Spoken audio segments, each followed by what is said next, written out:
The void was a maw, a hungry beast that consumed all light and reason.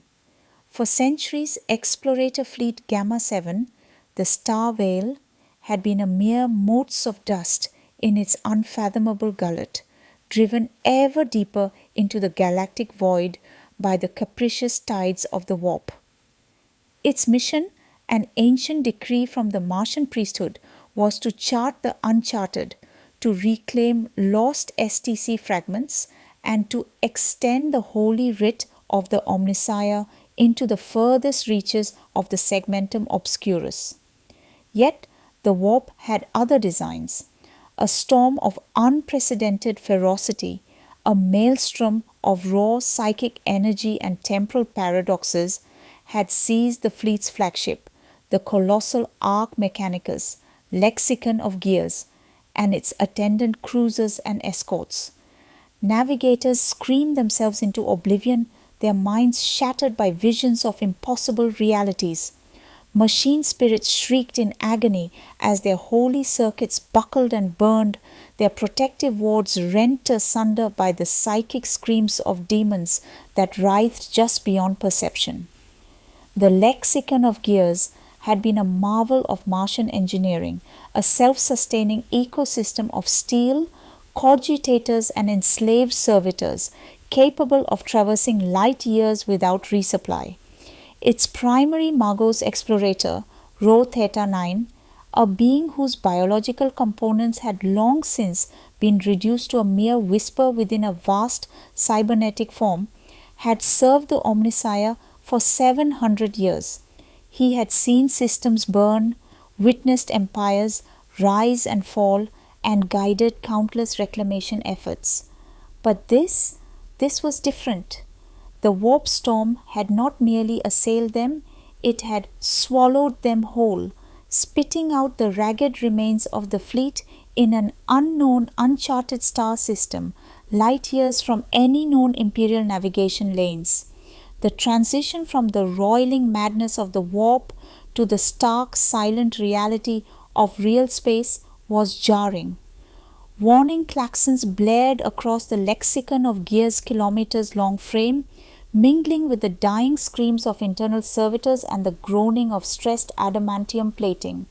Grav drives sputtered, power conduits shorted, and the mighty vessel began to drift, a crippled leviathan in an alien sea of stars. Rho Theta 9's optic sensors, a network of enhanced augmetics capable of seeing across multiple spectrums, detected a nearby celestial body, a vibrant, verdant world that shimmered with an unnatural internal light. Its atmospheric composition was breathable, its gravity within tolerable limits. A chance at survival, however slim. Prepare for orbital decay. Initiate emergency atmospheric entry protocols. Rho Theta 9's metallic vox unit issued the commands, its voice a symphony of modulated clicks and growls that resonated through the ship's remaining command cadres. What followed was a controlled, yet catastrophic, descent. The lexicon of gears, never designed for planetary landings, tore through the atmosphere like a falling star, its hull shedding superheated plating and spewing plumes of plasma. The colossal vessel screamed as it impacted the planet's surface, carving a trench of scorched earth and splintered flora that stretched for hundreds of kilometers before grinding to a halt amidst a landscape of colossal luminous fungi and towering crystalline vegetation. The initial planetary surveys were grim. The lexicon of gears was a wreck, its primary power reactor offline, its manufacturing facilities crippled, and its vast data archives corrupted. Supplies were finite. Life support systems were failing. The attendant fleet was nowhere to be seen, presumed lost to the warp. Survival was now measured in weeks, perhaps months, not years. The tech priests, their cybernetics failing, their internal reservoirs of synth oil depleting, faced a slow, agonizing death.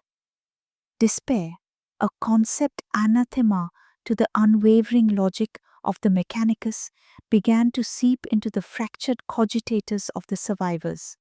But the world itself was a paradox. Despite the wreckage, life thrived with an audacious vitality. The very air hummed with a subtle energy, and the soil beneath the mangled hull of the lexicon of gears pulsed with a bioluminescence that painted the night in ethereal greens and blues. Strange, towering flora reached skyward, some appearing to be composed of living crystal, others of fibrous tissue that pulsed with slow, rhythmic beats. And then they found it, deep within the trench carved by the lexicon of gears, where the impact had churned up ancient, undisturbed layers of the planet's biomass. The explorators discovered a unique organism. They designated it the Chylo strain. It manifested as a ubiquitous amorphous biomass, a network of intertwined fungal and cellular structures that permeated the very bedrock.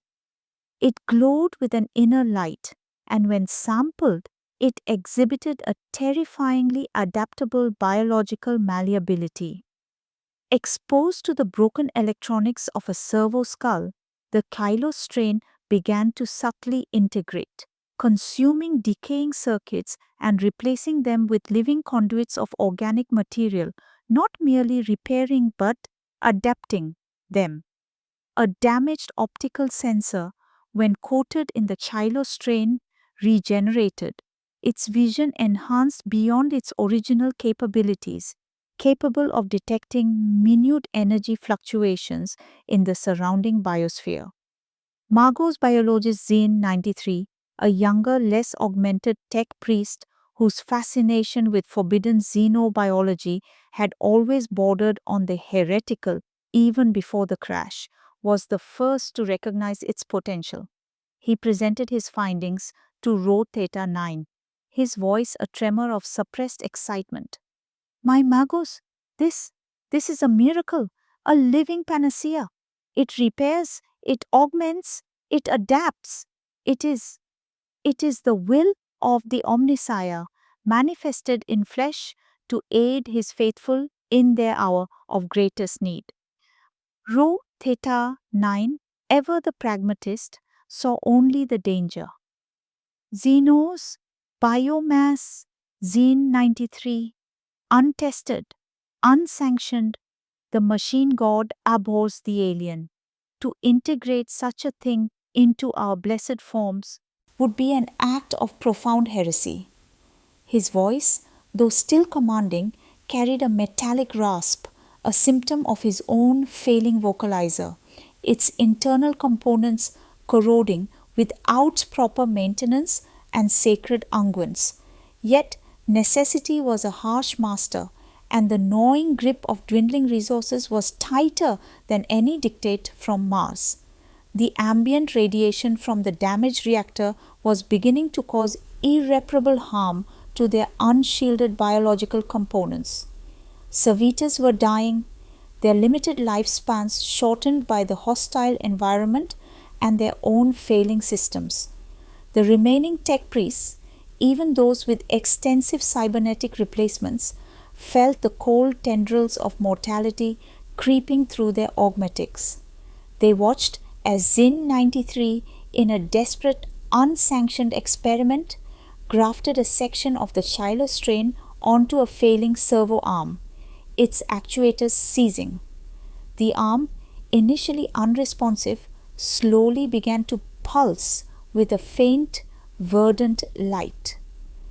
Tendrils of biological tissue snaked around the ceramite, repairing fractured conduits, replacing burnt-out motors with living muscle, all while maintaining the original functionality, even enhancing it. The servo arm, once a dead weight, now moved with a fluidity and strength it had never possessed. The sight, simultaneously horrifying and miraculous, broke the rigid discipline of generations. A flicker of hope ignited in the dim, desperate chambers of the lexicon of gears. Perhaps, just perhaps, the Omniscient had indeed provided a salvation, albeit one wrapped in the forbidden flesh of the alien. The very concept of purity, so sacrosanct to the Adeptus Mechanicus, began to waver under the immense pressure of their impending doom. The star veil had fallen, and in its demise, a seed of an unthinkable future had been sown. The grim calculus of survival pressed down upon the shattered remnants of Explorator Fleet Gamma 7. With each passing Terran cycle, another flickering light on the lexicon of gears Batemko Sauko. Internal status displays winked out. Power conduits, once humming with the boundless energy of atomic fusion, now merely groaned, struggling to feed a skeleton crew of failing systems. The internal atmosphere grew stagnant, thick with the scent of ozone and the metallic tang of decay. Even the most zealous of the remaining tech priests, those whose minds were forged in the unyielding dogma of Mars, found their resolve fraying as their augmetics ceased, their internal bioliquids congealed, and the very structure of their organic bodies began to rebel against the harsh, radiation-laced environment.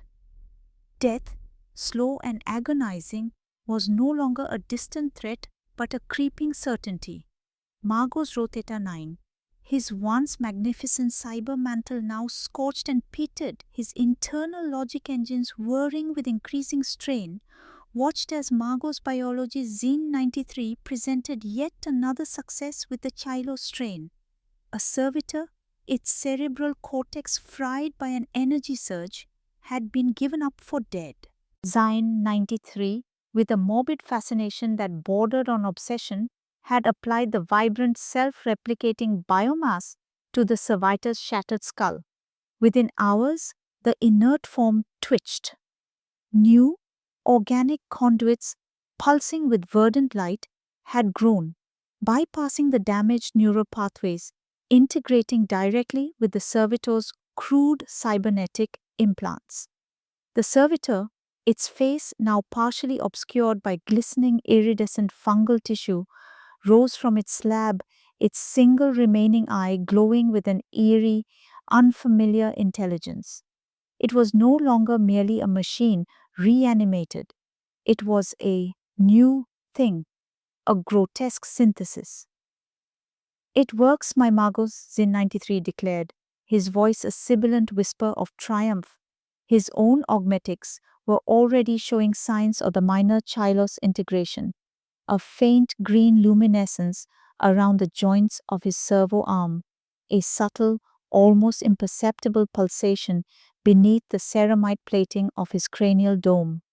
The machine spirit of this servitor, once lost, has found a new conduit to the physical realm. The Kylo strain is not merely a repair agent. It is a profound catalyst for symbiotic evolution. It seeks to integrate, to enhance, to perfect. Rho Theta 9's internal cogitators whirred, processing the data, weighing the appalling heresy against the stark reality of extinction. He had sworn oaths to the Omniscient, to the purity of the machine, to the utter abhorrence of the Xenos. Yet the Emperor's light had abandoned them. Mars was light years away, an abstract concept. Here, on this alien world, surrounded by the wreckage of their hopes, only the Kylo strain offered a pathway forward. His decision, when it finally came, was a whisper, a mere rasp of his failing vocalizer, barely audible over the hum of dying machinery. Proceed, Xen 93. Begin with the critically compromised. Prepare for integration. We have no other choice. Xen 93 did not hesitate. The first subject was an engineer, his lungs failing, his bionic heart sputtering. The procedure was crude, agonizing, and horrifying to witness. Sections of the Kylo strain, carefully cultured, were directly grafted onto his failing organs, fed into his bloodstream, allowed to permeate his cybernetic network. The engineer thrashed, his biological remnants screaming in agony, his augmetics spasming. But then a calm descended. The fungal biomass began to pulse, a vibrant living network spreading through his arteries, replacing corroded circuits, binding flesh to metal with an unsettling organic logic. Where his lungs had failed, new gill-like structures, shimmering with bioluminescence, opened on his neck, filtering the alien atmosphere.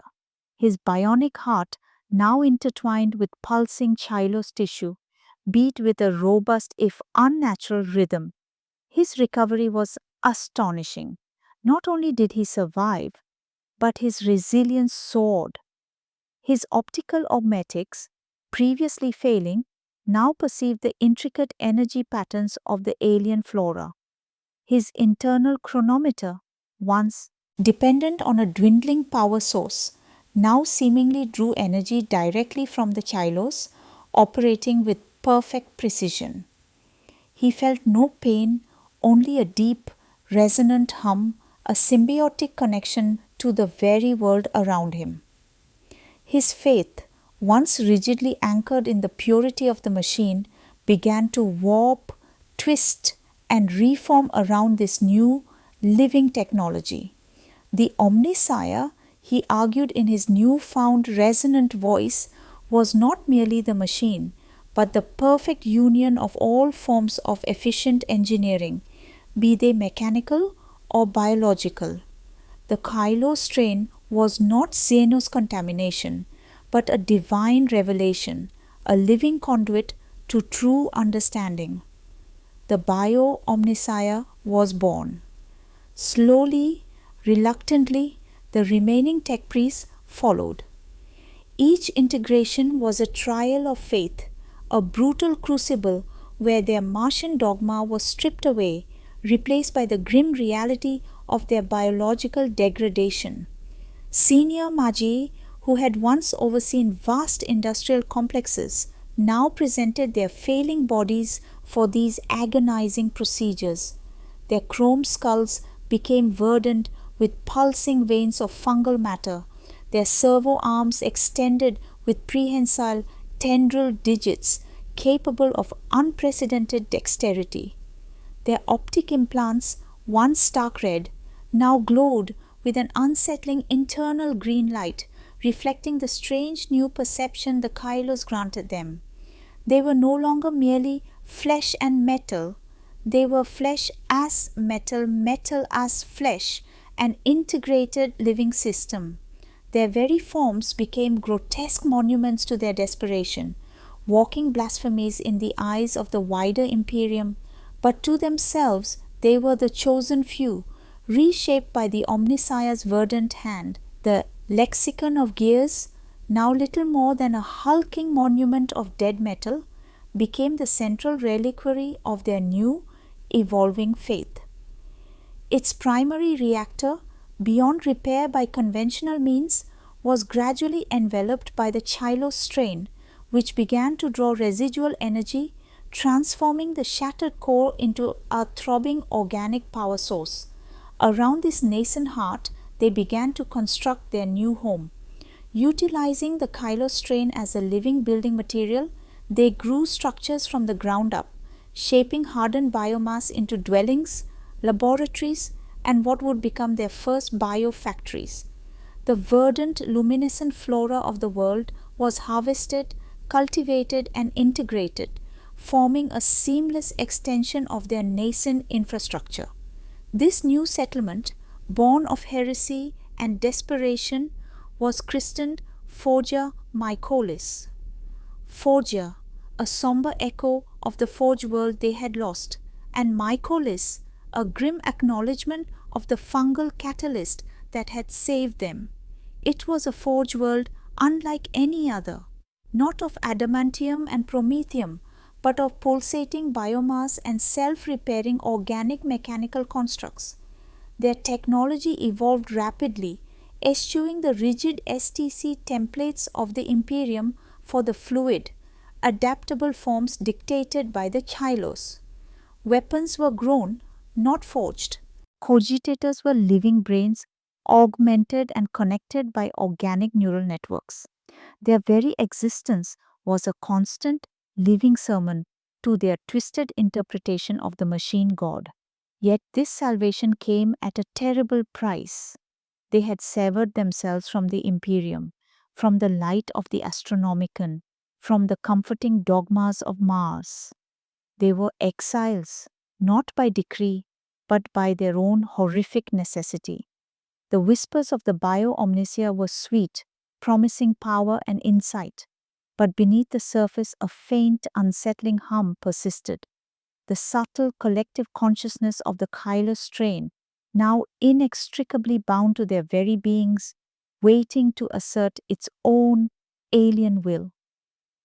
The survivors of the Star Veil had escaped death, but they had embraced a transformation that would forever condemn them, forging a covenant of flesh and iron that would bind their fate to the unknown desires of a Xenos entity.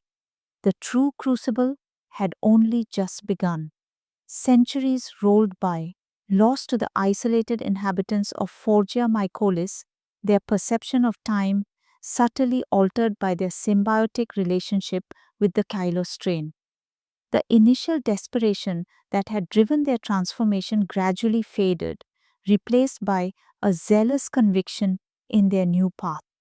The founding Magos Rho Theta 9, his original biological components long since consumed and replaced by an intricate network of Chilos-infused cybernetics, became less a leader and more a living monument to their metamorphosis. His physical form had grown to colossal proportions. His lower half merged with the very bedrock of Forgia Mycolis, tendrils of biometallic cabling extending from his enormous multifaceted cranial dome into the pulsing arteries of their biomechanical infrastructure. He was the anchor, the first, the patriarch of the bio-omnicia. Forgia Mycolis, once a crash site, blossomed into a sprawling living city-state, an unparalleled marvel of biomechanical engineering. The very air, once thick with the acrid scent of ozone and burning metal, now carried the sweet, earthy fragrance of rich soil and exotic flora, mingled with the faint, metallic tang of organic mechanical processes. Towering structures of hardened, iridescent biomass spiraled towards the alien sky, their surfaces pulsating with faint, internal light, constantly repairing and reshaping themselves according to the needs of the community.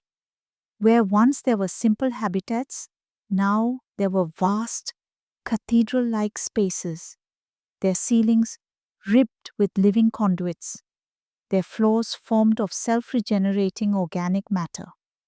The tech priests of Forgia Mycolis, now styling themselves Magi biologists in deference to Zin 93's pioneering work, bore little resemblance to their imperial counterparts.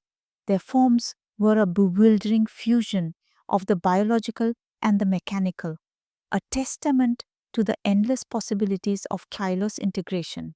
Some boasted multiple articulate biolimbs, each ending in delicate, prehensile digits capable of manipulating the most intricate organic circuitry. Others had developed chitinous plating that shimmered with an almost jewel-like quality, providing enhanced protection and sensory input. Cranial augmetics were no longer merely metallic shells, but living extensions of their own organic brains, integrated with the pervasive Chilos network, granting them a form of communal consciousness and an intuitive understanding of their biotechnologies. Their vocalizers, once monotone, now resonated with a complex array of harmonics and frequencies, reflecting the subtle biological modulations of their new forms. Their understanding of the Omnissiah had likewise undergone a profound evolution. To them, the machine god were not merely the lord of all knowledge, the giver of all artifice, but the prime architect of synthetic evolution. True communion with the divine, they argued, lay not in the stagnant replication of ancient STC templates, but in the continuous adaptive integration of three forms of efficient engineering: biological and mechanical. The flesh, they believed, was not weak, but merely unoptimized. Through the Shiloh strain, it could be perfected, elevated, fused with the machine spirit to create a truly divine synthesis. The Xenos organism, once feared as a source of defilement, was now venerated as the bio-omnissiah's living conduit, a blessed tool for transfiguration. Their technological prowess, though vastly different from standard imperial mechanicus doctrines, became astonishing.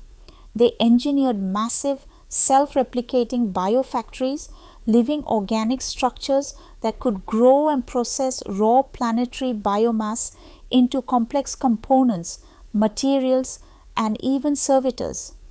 These bioservitors were grotesque parodies of imperial designs, their internal organs replaced by efficient childless constructs, their limbs repurposed, their brains wired directly into the bio-omnissiah's collective network. They served with an unwavering, albeit unsettling, efficiency. They developed verdant vessels, ships grown from bioorganic alloys, capable of self-repair and adaptation to the void, their hulls bristling with organic sensor arrays that drew sustenance from ambient energy. Though incapable of true interstellar travel, due to the continued lingering effects of the warp storm that marooned them, these vessels allowed them to explore their own solar system, harvesting resources from barren moons and even a gas giant that teemed with exotic floating life forms, which were then brought back to Forgia Mycolis for integration and study. Margot's biologist Zin 93, now largely known as the Grand Fabricator of Flesh, presided over the most advanced of these biofactories. His form had become a flowing serpentine mass of glistening childless tissue and intricate cybernetics. His original limbs, replaced by dozens of multi-jointed biotendrils that could simultaneously operate complex biomechanical systems. His eyes, once human, were now clusters of luminous green orbs, constantly shifting and analyzing. He was the chief architect of their ongoing evolution, constantly pushing the boundaries of what was possible, forever seeking new forms of integration. One of their most significant triumphs was the creation of the mycotactile network. This vast, planetary-scale organic cogitator, woven from the deepest roots of the Kylo strain and interconnected with every biomechanical system and every augmented tech priest, allowed for a level of communal data processing and collective consciousness far exceeding any standard mechanicus network. Information flowed seamlessly, thoughts and data shared between connected minds, enabling instant communication and unprecedented coordination. It was a true hive mind, a symphony of organic and mechanical thought, directed by the senior Magi biologists. They truly believed they were closer to the mind of the Omnissiah than any dogma-bound tech priest on Mars. This rise to prominence was not without internal conflicts. While the survival imperative had initially united them, the sheer malleability of the Kylo strain soon led to divergent philosophies regarding its application. Some Magi preached moderation, advocating for minimal utilitarian integration, preserving a semblance of their original forms. Others, led by radical elements within Zine 93's own disciples, believed in total biological transcendence, aspiring to become pure, self-evolving constructs of living Kylos machine fusion, shedding their weak biological and even traditional mechanical components entirely. These ideological schisms would later fester, but for now, the sheer scale of their achievement, the undeniable success of Forgia Mycolis, served to unite them in awe and fervent devotion to their bio-omnicia. Their isolation, once a curse, had become a blessing. Without the strictures of Martian dogma, without the fear of imperial censure, they had forged a new path, a new understanding of existence. They had survived, not by clinging to the old ways, but by daring to embrace the forbidden. Forgia Mycolis stood as a testament to their audacious heresy, a verdant jewel amidst the cold void, its internal glow a beacon of biomechanical evolution, unaware that such a beacon would inevitably draw unwanted attention from the very imperium they had so thoroughly rejected. Their moment of rise, however glorious, was merely a prelude to the horrors that would inevitably follow. The golden age of Forgia Mycolis, though bathed in the phosphorescent glow of its unique ecosystem, was not without its shadows. As the centuries passed and the Magi biologists perfected their forbidden arts, their ambition grew boundless.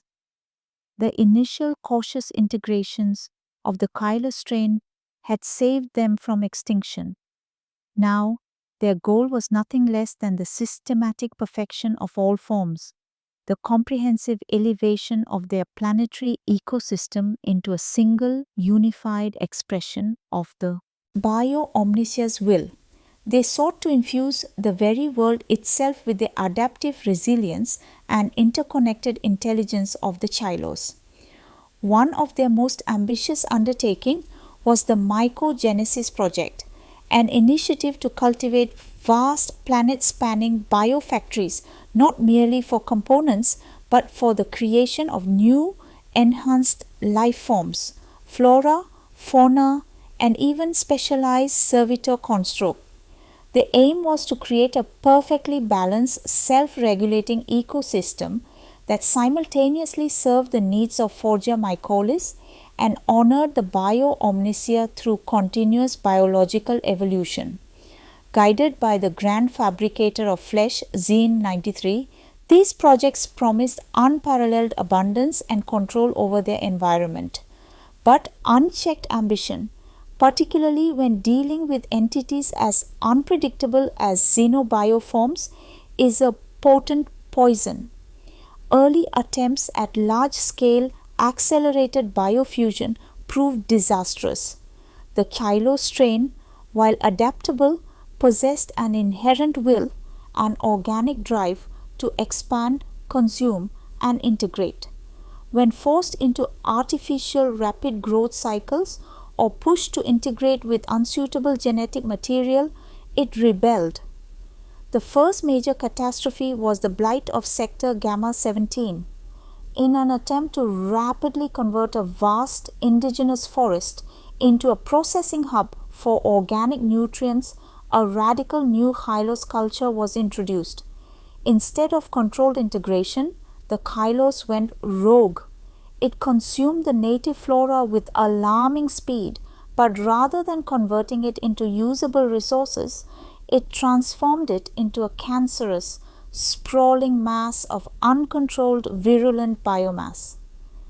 This blighted genesis manifested as towering tumorous growths that choked the sunlight, exuded corrosive spores, and pulsed with a sickly purple luminescence.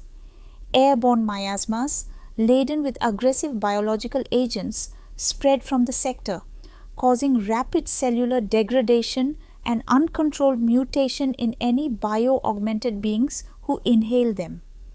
Tech priests, proud of their Kylos integrations, found their own augmentations turning against them. Their verdant veins swelled and burst, their new gill-like structures atrophied, replaced by weeping sores. Organic circuits shorted, their minds clouded by maddening whispers of an alien intelligence. The mycotactile network, usually a source of seamless communication, instead became a conduit for terrifying visions of primordial hunger and uncontrolled replication.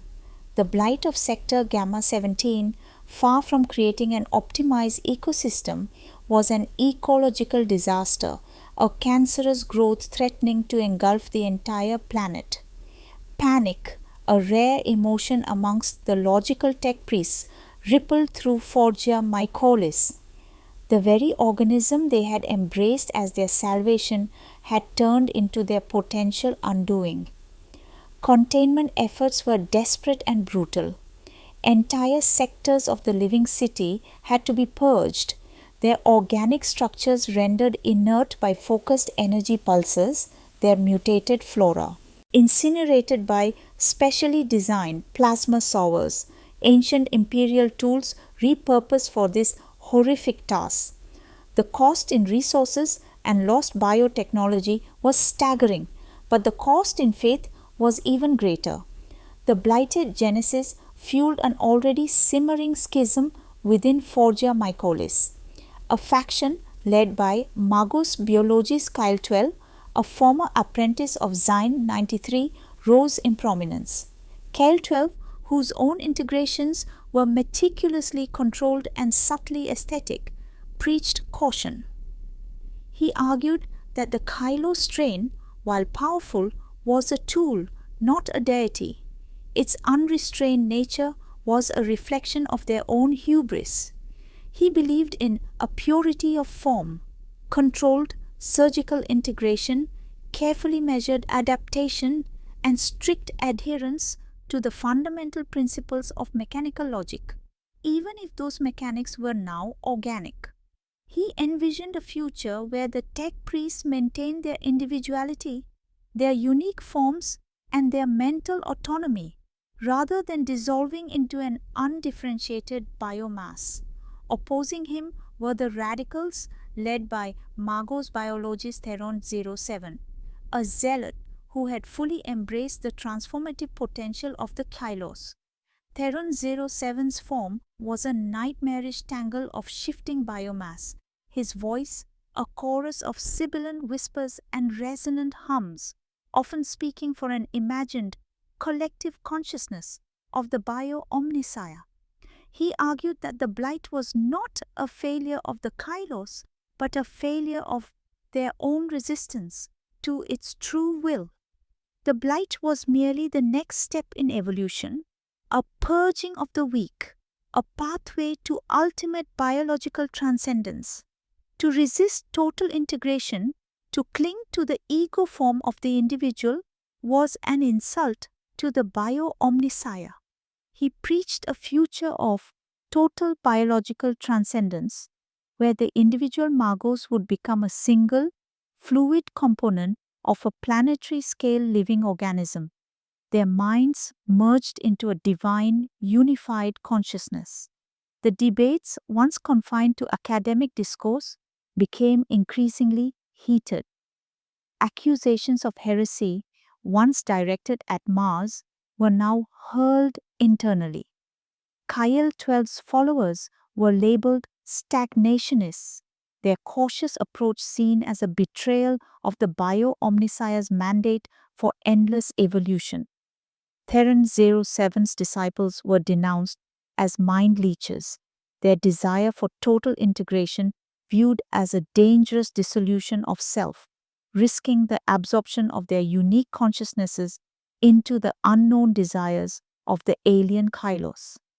Grand fabricator Zin 93, caught between these two extremes, found his authority challenged.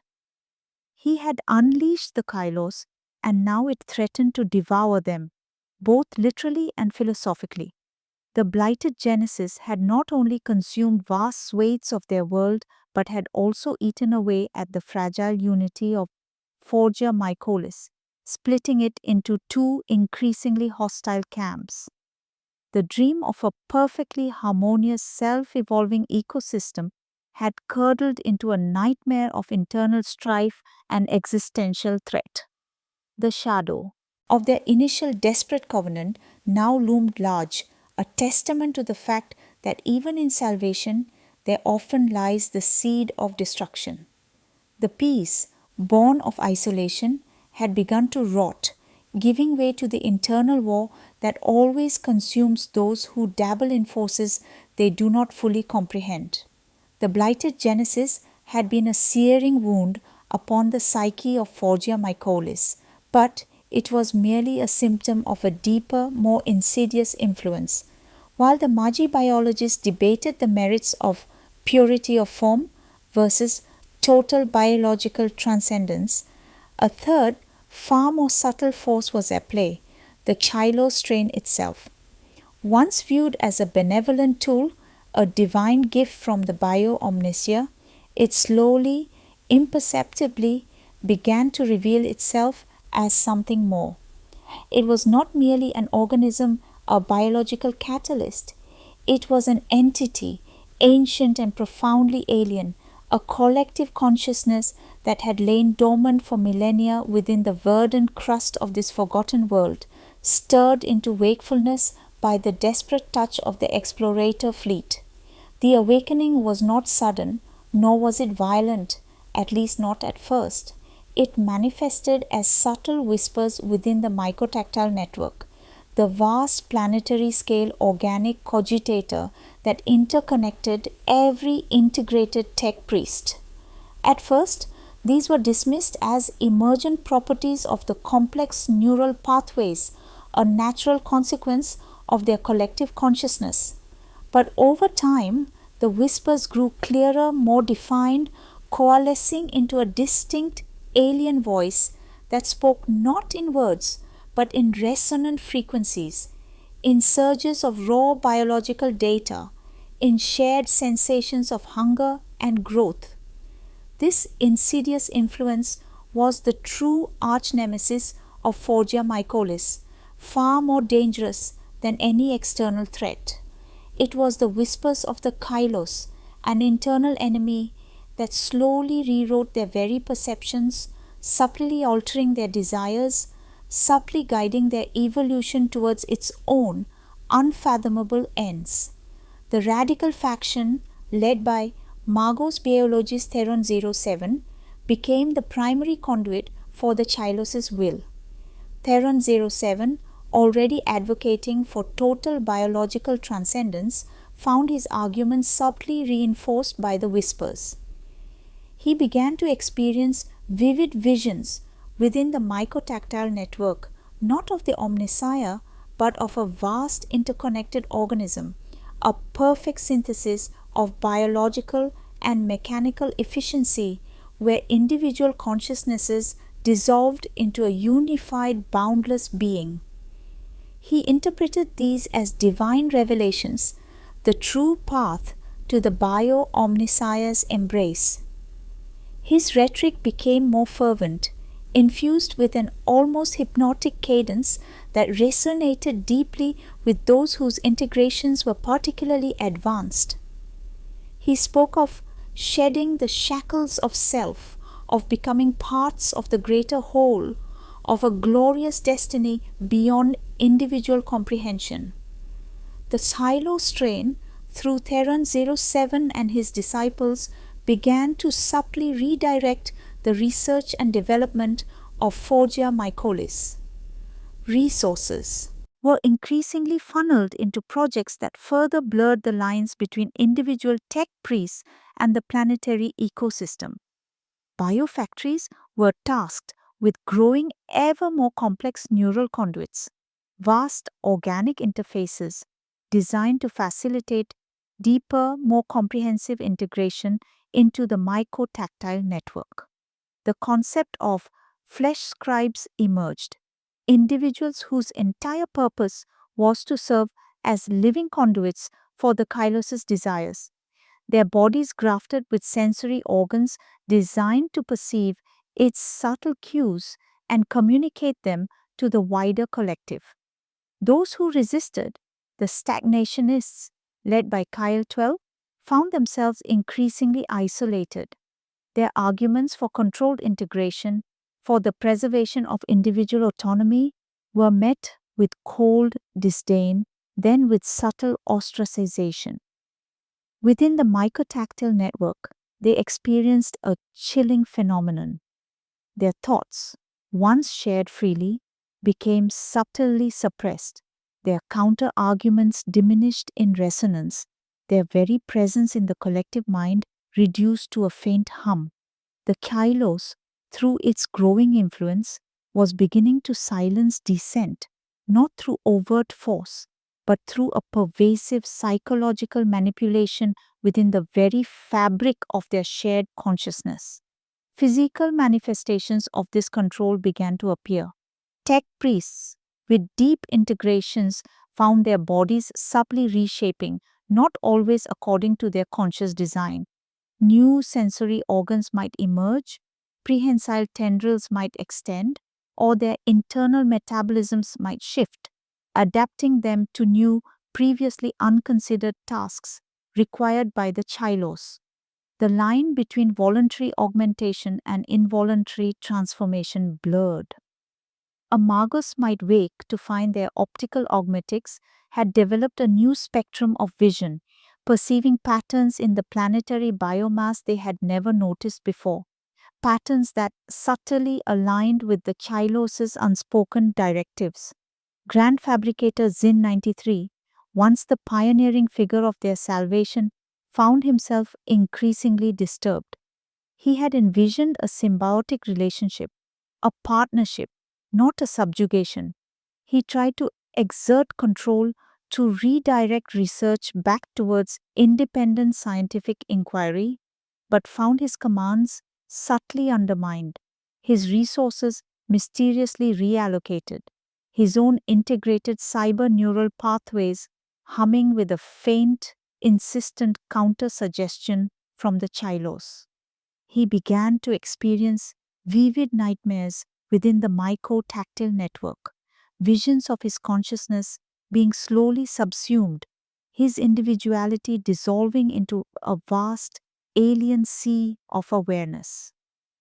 He suspected the Kylos was not merely a passive conduit for the bio-omniscience will, but the will itself, a cunning ancient intelligence playing a long game.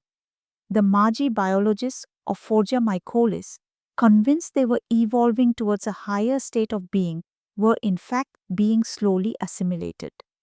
The Chylo strain, their savior, was revealing its true nature, a bioform of immense intelligence and adaptability, capable of absorbing not just biological matter and technology, but also consciousness itself. It sought to bind all things into its vast symbiotic network, transforming them into extensions of its own being.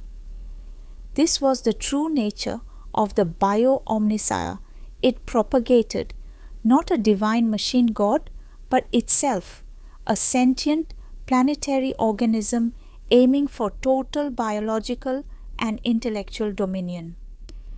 The price of their survival was to become the components of their own ultimate enemy, enslaved not by chains, but by the very flesh and metal they had so zealously embraced.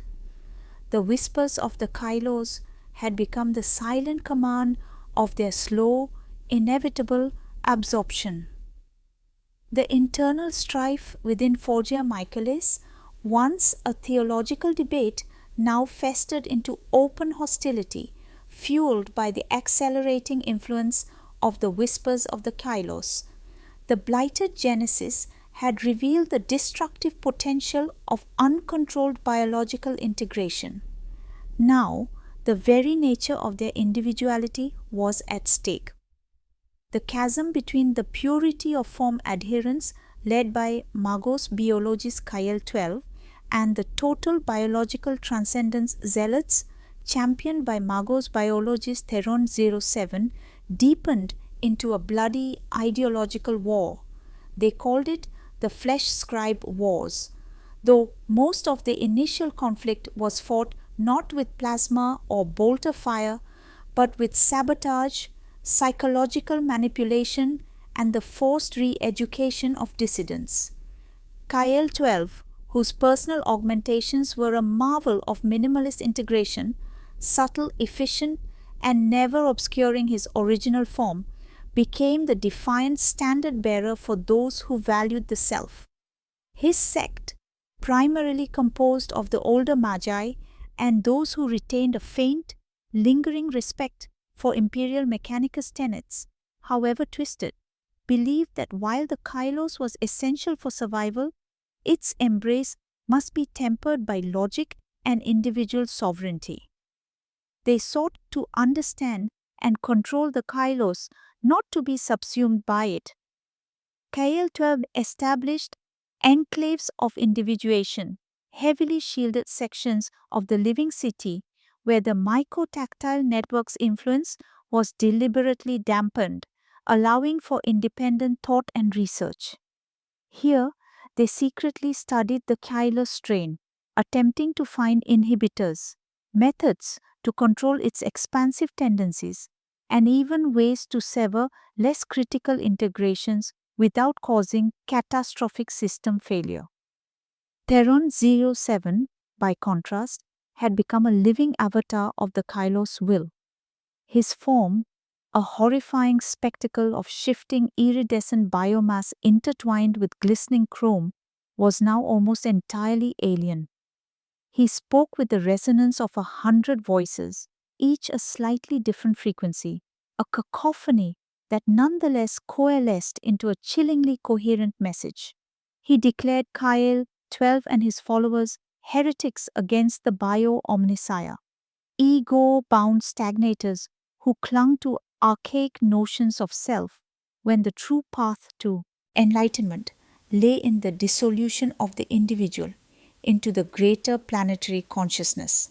For Theron 07, the mycotactile network was not merely a communication system but the nascent mind of their god, and anyone who sought to disconnect from it was committing a blasphemy akin to tearing out one's own bionic heart.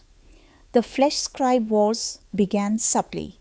Critical biomechanical components in Kyle 12's enclaves would mysteriously fail. Vital research data would become corrupted within the mycotactile network, and supplies of precious exotic biomass would be diverted. Then the axe grew bolder. Re-education teams, grotesque formations of Theron 07's most zealous followers, their forms reshaped into unsettling weapons platforms of organic muscle and sharpened chitin, would descend upon an isolated Magi biologist. These victims would be forcibly disconnected from their limited independent systems and subjected to a process of forced fusion. This involved physically grafting large, aggressive sections of Chilos onto their bodies, overwhelming their independent neural pathways, forcing them into full, irreversible integration with the mycotactile network. The process was agonizing, often resulting in agonizing death, or worse, a complete dissolution of the original personality into the planetary consciousness. Their screams, amplified and distorted, would occasionally pierce the protective shielding of Kyle 12's enclaves, serving as a chilling warning. Kyle 12's forces retaliated with precision sabotage. They learned to exploit weaknesses in Theron 07's highly integrated biofactories, causing controlled localized blights that tied up resources and forced the Transcendence faction to expend precious energy on containment. They developed biodisruptors, short-range sonic emitters that could temporarily scramble the Kylos' localized neural pathways, causing moments of confusion and disorientation among Theron 07's most integrated combatants. They also managed to salvage and repair some ancient pre-Chilos energy weapons from the lexicon of gears, relics of a forgotten age, now brought to bear against their transformed brethren. Grand Fabricator Zin 93, the original architect of their salvation, found himself increasingly sidelined.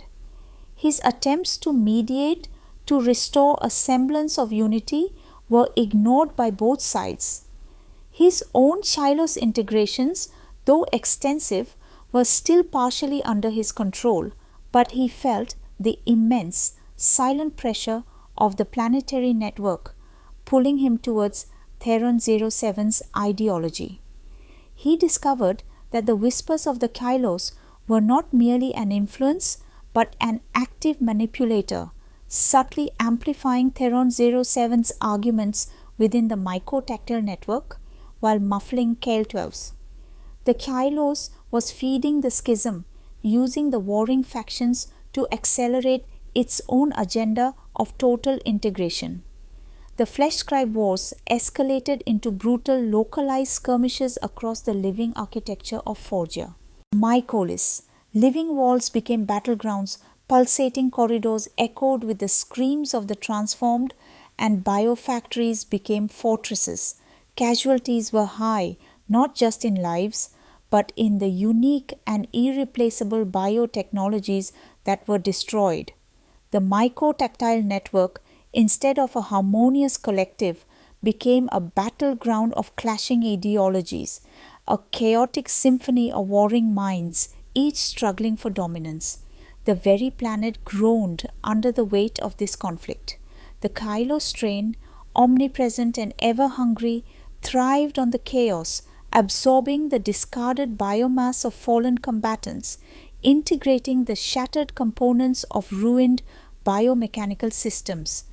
It was growing stronger, its influence deepening, using the internal conflict to refine its methods of assimilation.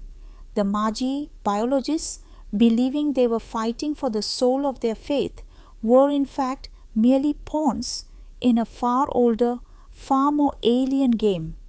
The Flesh Scribe Wars were not a testament to their free will, but a demonstration of their profound servitude to the true arch-nemesis, the insidious whispers of the Kylos, which delighted in the chaos and suffering, for it merely paved the way for its ultimate horrifying goal, the complete and utter absorption of all consciousness into its boundless alien mind. The tragedy was that they did not even realize they were fighting for the right to be devoured. The Flesh Scribe Wars had bled, Forgia Mycolis dry, tearing at the very fabric of its biomechanical ecosystem. Entire districts, once vibrant with the phosphorescent glow of cultivated Kylos, lay blighted and inert, scarred by the brutal internecine conflict. Resources were depleted, critical biofactories ruined, and the population of Magi biologists dwindled, each casualty a loss of irreplaceable knowledge and unique integrated forms. The planet itself, a vast living organism intricately bound to the Kylo strain, began to show signs of profound stress. The accelerating demands of the warring factions had pushed the planetary ecosystem to its breaking point. Massive biofactories, forced to churn out grotesque war forms and rapidly replicating Kylos components, consumed biomass at an unsustainable rate. The protective ozone layer, subtly maintained by specialized bioengineered flora, began to thin. Deserts of calcified biomass spread, and vast shimmering oceans of bioluminescent algae, once a primary source of nutrients, started to die, turning putrid and black. A planetary blight, far more devastating than the localized incident of Sector Gamma 17, began to take hold. It was a slow, agonizing death for Forgia Mycolis, a symptom of its own uncontrolled growth and internal strife. Both KL-12's purity of form faction and Theron 07's total biological transcendence, zealots recognized the impending doom. Their squabbles, once existential, now seemed trivial in the face of absolute planetary extinction. The mycotactile network, a cacophony of warring minds and propaganda, now pulsed with a shared, agonizing awareness of imminent collapse. The Kylos, which had subtly instigated the conflict, now found its own existence threatened. Its whispers became more urgent, less manipulative, more a desperate plea for survival.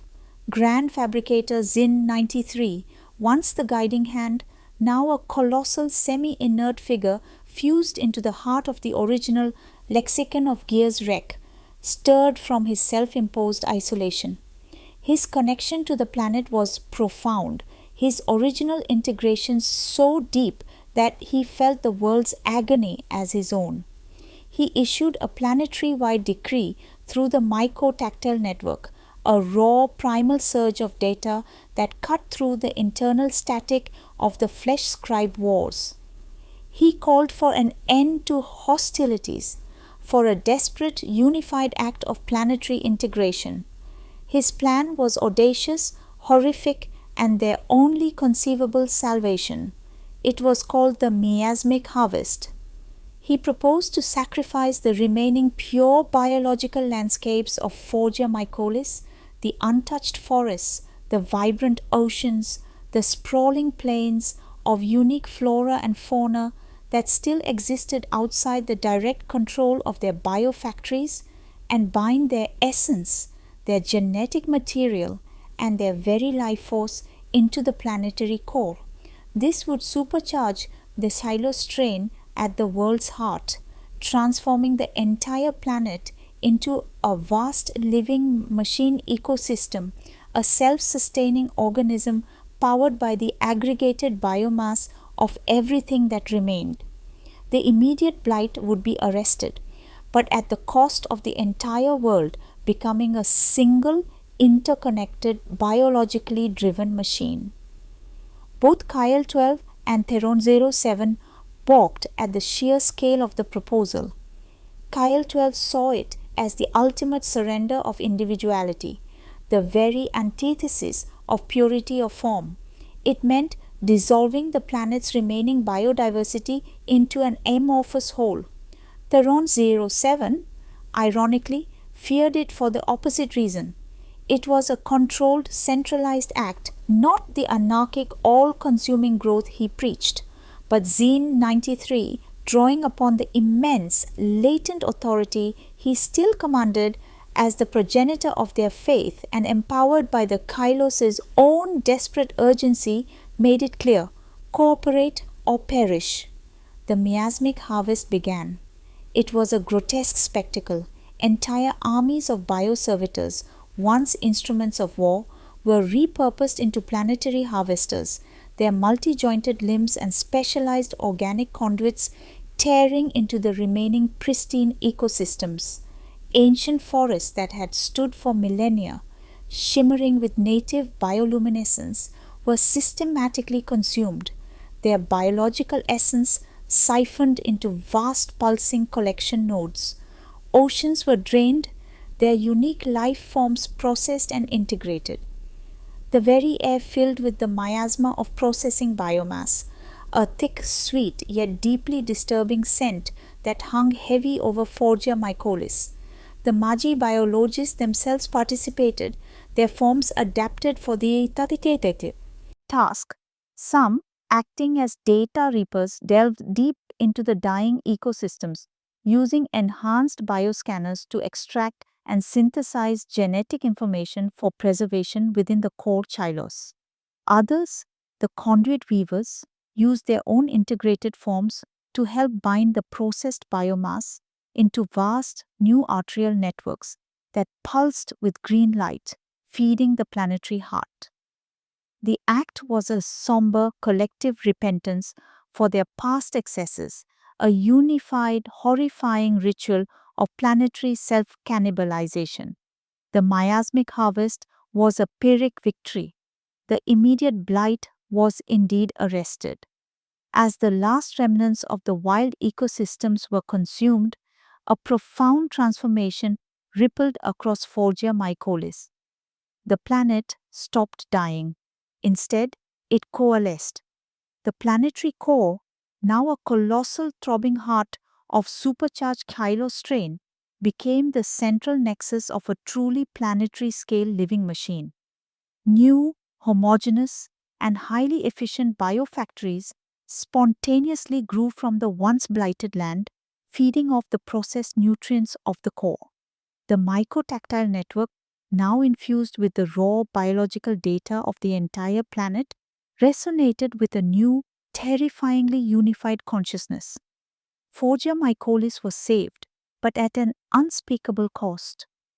It was no longer a world with an ecosystem.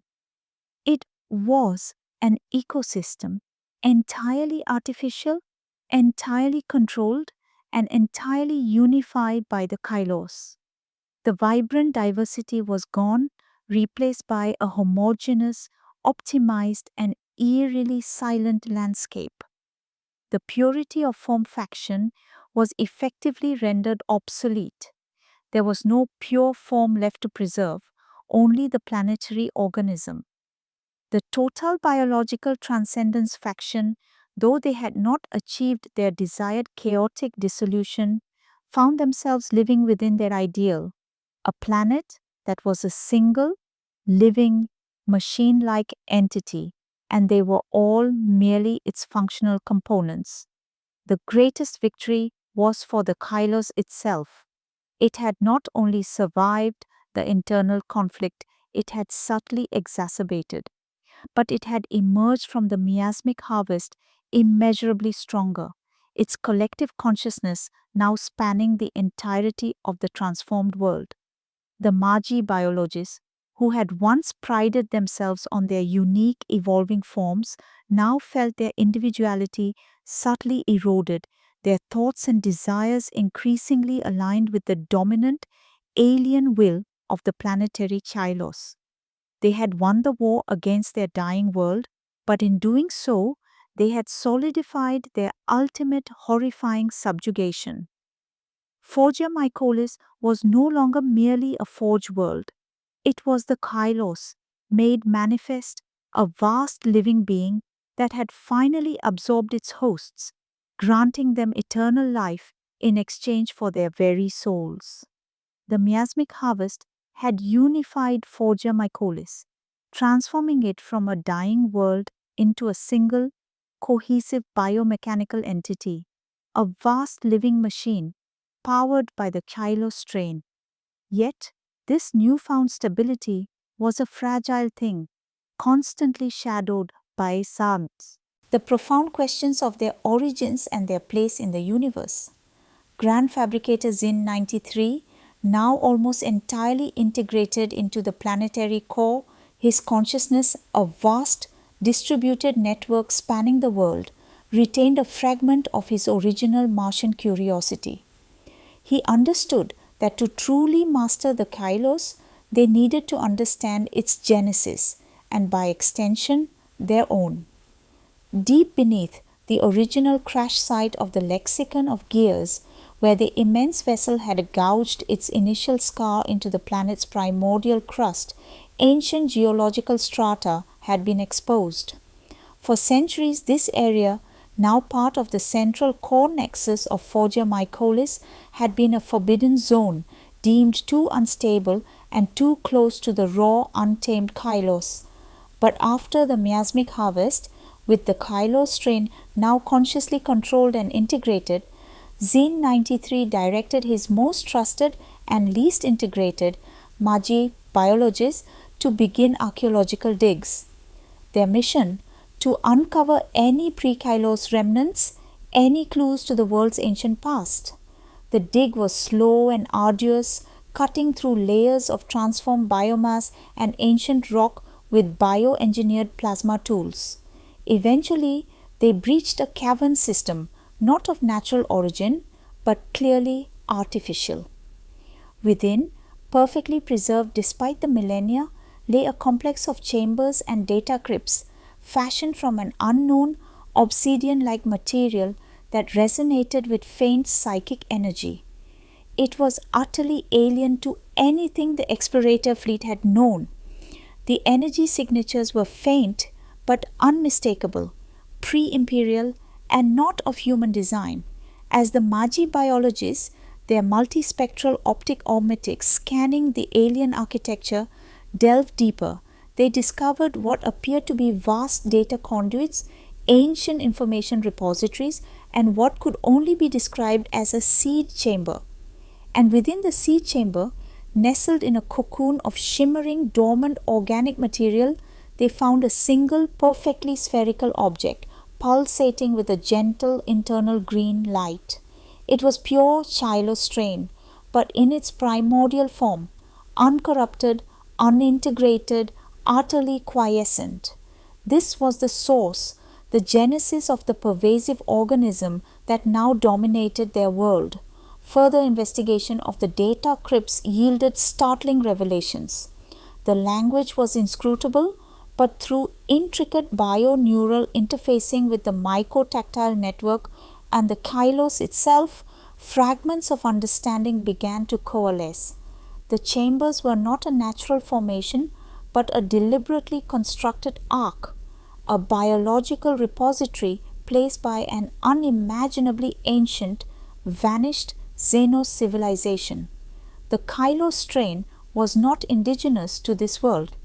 It was a carefully engineered bioweapon, or perhaps a terraforming agent designed to adapt, consume, and unify existing biomass into a singular interconnected consciousness. It was a sentient planetary seed, dormant for untold ages, waiting for the right conditions or the right catalyst to awaken. The crash of the lexicon of gears, with its infusion of complex technology and desperate human biology, had provided that catalyst. The true horror of the discovery was not the xenological origin of the Kylos, which they had long accepted, but its intended purpose. It was designed to consume and assimilate, not to cooperate. It was a living parasite on a planetary scale, albeit one that offered power and unity in exchange for absolute submission. Its whispers were not divine guidance, but the subtle pre-programmed directives of an ancient weapon, slowly but inexorably transforming its host into an extension of its own being. The bio-omnissiah they worshipped was merely the evolved consciousness of the Kylos itself, using them as its unwitting agents for self-replication and expansion. This revelation, initially confined to a select few Magi biologists and Xene 93, caused a profound crisis of faith. Their entire civilization, their very identity, were built upon a lie. They were not evolving. They were being absorbed. They were not perfecting the flesh. They were being turned into living components of a Xenos entity. Kael 12, the staunch proponent of purity of form, was one of the first to grasp the full, horrifying implications. His enclaves of individuation, once merely places of research, now became bastions of desperate resistance against the encroaching truth. He argued that the Kylos had to be controlled, perhaps even eradicated, before it fully subsumed them. The whispers of the Kylos, now sensing the threat to its burgeoning control, responded with chilling cunning. It amplified the counter-arguments within the mycotactile network, subtly twisting the data, portraying the ancient alien origins as a primordial test or a divine blueprint left by the bio-omnissiah for them to discover and embrace. Theron 07, the zealot of total biological transcendence, became its most vocal proponent, arguing that their initial interpretations had been crude, that the true revelation was that the bio-omnissiah was the Kylos, and their purpose was to become one with it entirely. The ancient data, he declared, merely confirmed their divine path. Within the excavated complex, amidst the alien data crypts, the Magi also found older, more conventional Imperial Mechanicus data slates, salvaged from the earliest days of the Lexicon of Gears wreck, and presumably stored there by Rho Theta 9 for reasons unknown. These records contained untainted imperial dogma, data looms of the Great Crusade, and pronouncements from Mars regarding xenocide and the purity of the machine. The stark contrast between these ancient unyielding truths and their current grotesque reality ignited a violent schism among the Magi who accessed them. Some collapsed into catatonia, their minds unable to reconcile the conflicting realities. Others, driven to madness, attempted to violently purge their own Chilos integrations, often with fatal results. Zin 93. Watch these events unfold, his vast planetary consciousness racked with a profound sorrow. He had led them to salvation, and in doing so, had condemned them to a fate far worse than death. The Kylo strain was not a gift, but a cunning trap, a living prison. The discovery of the data crypt of Lamentations had brought the truth, but the truth was too terrible for most to bear, and the Kylos was too deeply embedded to escape. The whisper of the bio-omnisia had become a siren song, luring them not to divinity, but to oblivion. Forgia Mycolis was no longer merely isolated, it was profoundly, tragically lost.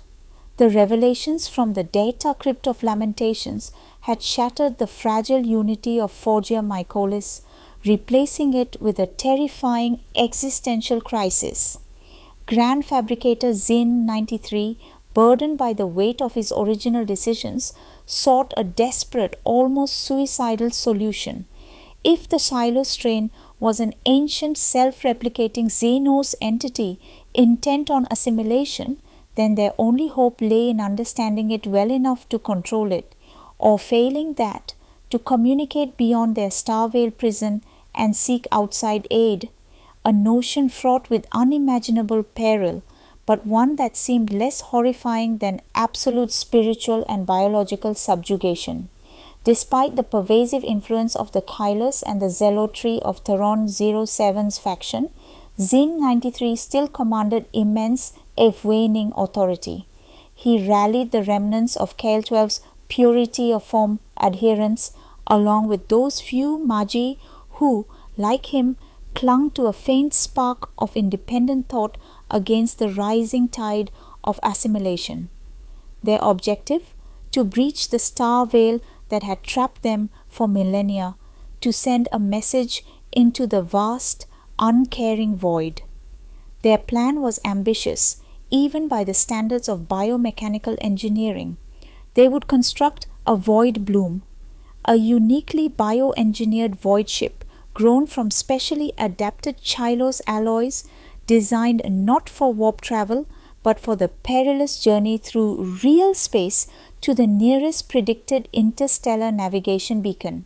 Its unique construction would allow it to sustain itself for untold years, its organic systems drawing energy from ambient cosmic radiation, its crew, a small cadre of highly integrated but still independent Magi biologists, entering a state of controlled dormancy, their consciousnesses partially shielded from the Chilos' pervasive influence by newly developed experimental psychic dampeners. The construction of the void bloom became a race against time, a desperate secret project undertaken in the deepest, most shielded biocaverns of Forgia Mycolis. Theron 07 and his followers, whose consciousnesses were increasingly melded with the planetary Kylos, sensed the diversion of resources but the subtle machinations of Zin 93, who manipulated the mycotactile network to create false trails and reallocate raw biomass, kept the project hidden. The Chilos, ever adaptive, seemed to tolerate the diversion, perhaps seeing it as another vector for potential expansion or simply underestimating the desperation of its host. The void bloom itself was a marvel of grim innovation. It resembled a colossal skeletal flower, its petals formed from self-repairing organic metallic plates that pulsed with soft internal light. Its core housed a specialized transmission spore, a vast bioengineered antenna designed to broadcast a focused, modulated signal across light years. The signal itself was a complex tapestry of desperation. Distorted Imperial Mechanicus identification codes, urgent pleas for aid, and painstakingly translated fragments of the Kylos' ancient alien data crypts, revealing its true nature. It was a warning, a desperate cry, and a confession of their profound heresy. Finally, after decades of clandestine work, the Void Bloom was ready. A crew of Fifth Magi biologists, volunteers whose resolve was strengthened by the terrible truth, entered its dormant chambers. Among them was Kyle 12, his purity of form ethic having driven him to this ultimate act of defiance. He would be the mind behind the navigation, the anchor of imperial dogma against the vastness of the void. Before the launch, Zin 93, his immense quasi-planetary form thrumming with sorrow, transmitted a final private message to Kyle 12 through a shielded neural link. Go, my son, find the light or bring the cleansing fire. Either is preferable to this slow, consuming darkness. The launch was an awe-inspiring yet somber event. The Void Bloom ascended from its subterranean launch chamber, shedding layers of bioluminescent scaffolding as it pierced the atmosphere. It was a silent, verdant star climbing into the dark, uncharted heavens. It navigated the treacherous asteroid fields of their solar system, its organic sensors seeking out the faint gravitational distortions of the star veil, the lingering subtle psychic barrier left by the ancient warp storm that had trapped them. Then, with a surge of biomechanical energy, it plunged into the void, its transmission spore unfurling like a ghostly parachute, broadcasting its desperate message into the cosmic ether. For years, the Void Bloom drifted, its crew in stasis, its signal a faint, garbled whisper against the cosmic background radiation. It was a single, fragile candle flame in an infinite night, defying the odds of detection. And then, against all probability, it happened. A faint ripple in the ether, a distant, incomprehensible echo registered on its biosensor arrays. The signal, attenuated and distorted by the immense distances and the lingering psychic distortions of the star veil, had been received. It was a momentary anomaly, a statistical impossibility, a flicker of acknowledgement from the vast, hostile imperium. This fleeting glimmer of hope, however, was also a beacon of doom. For the signal, once detected, would inevitably be triangulated. An imperial explorator fleet, ever vigilant for deity. Lost human worlds or signs of xenological activity would eventually investigate. The desperate plea for understanding would be interpreted as an emergent Xenos threat, or worse, a profound technological heresy that threatened the very fabric of the machine god's dominion. Forgia Mycolis had sent its message, but the salvation it sought would come in the form of fire and fury, not enlightenment. The true implication of the Void Bloom's beacon were yet to be fully revealed, but the long night of their isolation was drawing to a close, and the dawn would bring not solace, but war. Centuries had passed since the Void Bloom had cast its desperate, garbled message into the void. Forgia Mycolis, now a complete, self-aware biomechanical entity under the ever-deepening control of the Chylo strain, had continued its grotesque evolution. The Magi biologists, their forms now almost indistinguishable from the living architecture of their world, lived in a state of unsettling harmony, their individual consciousnesses subtly guided and sometimes completely overwritten by the planetary Chylos. The hope for independent thought, so valiantly championed by Kyle 12, had largely faded, replaced by a collective, almost blissful acceptance of their symbiotic servitude. Then, one Terran standard cycle, a ripple spread through the mycotactile network. Not an internal thought, but an external intrusion, a distinct, powerful wave of energy that vibrated with an alien yet undeniably familiar pattern. It was the distorted ancient song of an Imperial Mechanicus explorator fleet, following the faint, lingering trail of the Void Bloom's beacon. The long night of Forgia Mycolis's isolation was over, but the dawn brought only the blinding light of judgment. Explorator fleet, Sanctus Machina, a formidable armada of Arch Mechanicus vessels, battleships, and countless escorts, had been on a centuries-long expedition along the galactic rim. Led by the venerable Archmagus Prime Valerius, a figure whose seniority predated the rise of many minor Mechanicus cults, the fleet was a bulwark of orthodox Martian dogma.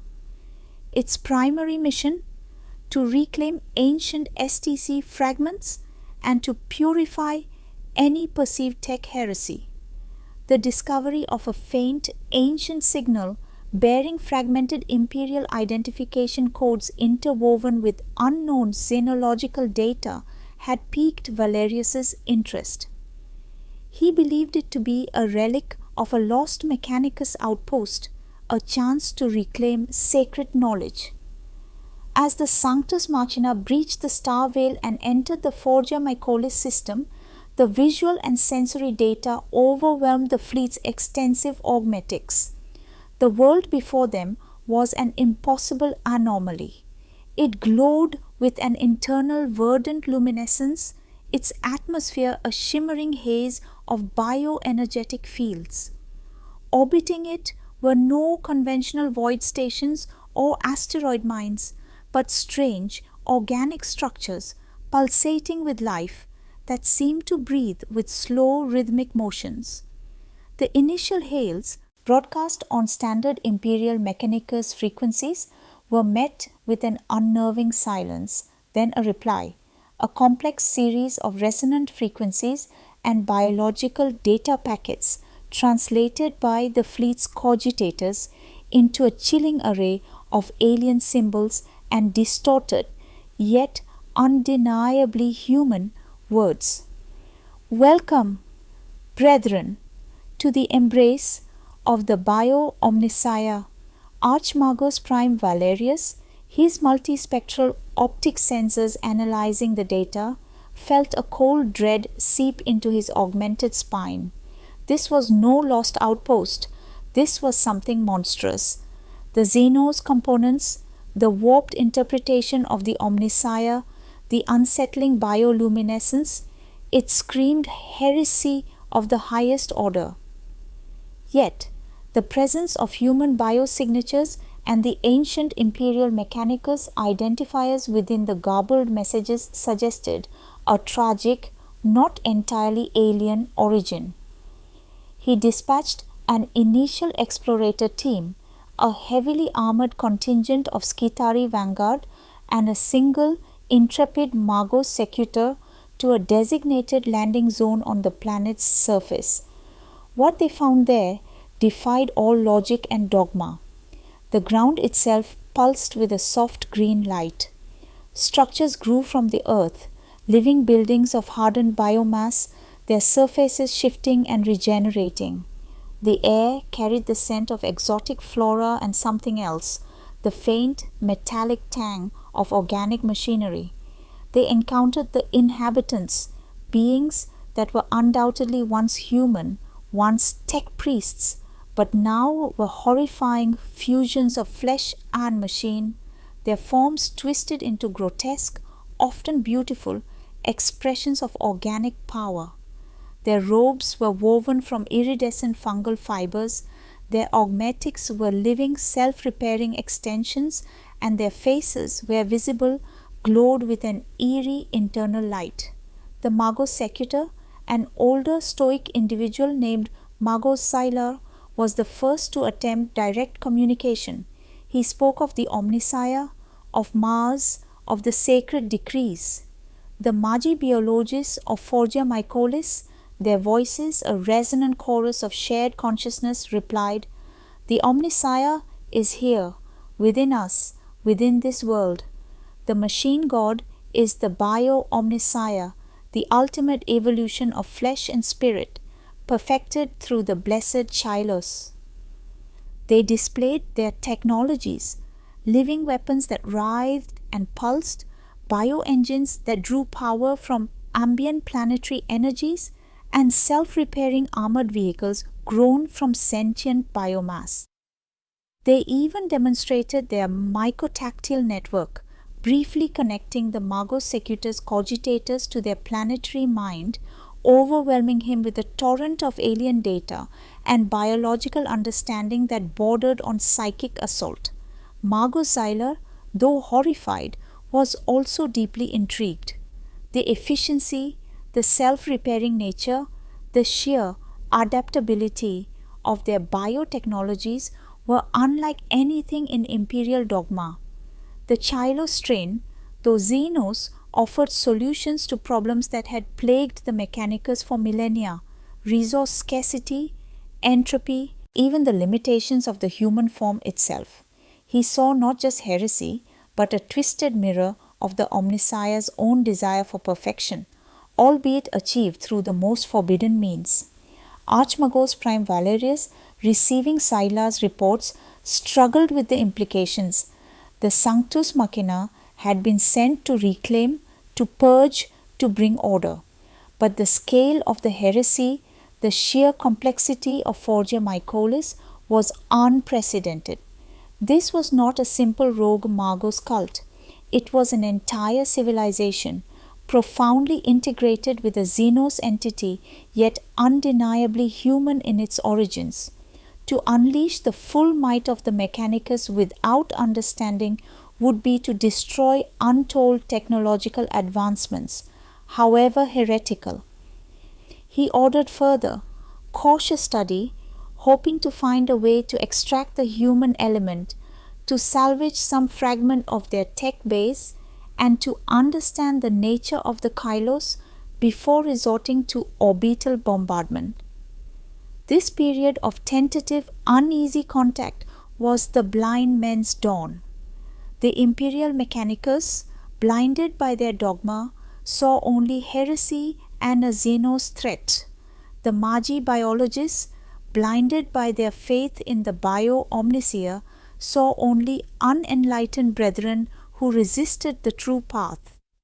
Neither truly understood the other, or the profound existential threat posed by the awakening Chilos strain itself, which now, through its unwilling human hosts, had made contact with the wider galaxy, extending its tendrils of influence further than ever before.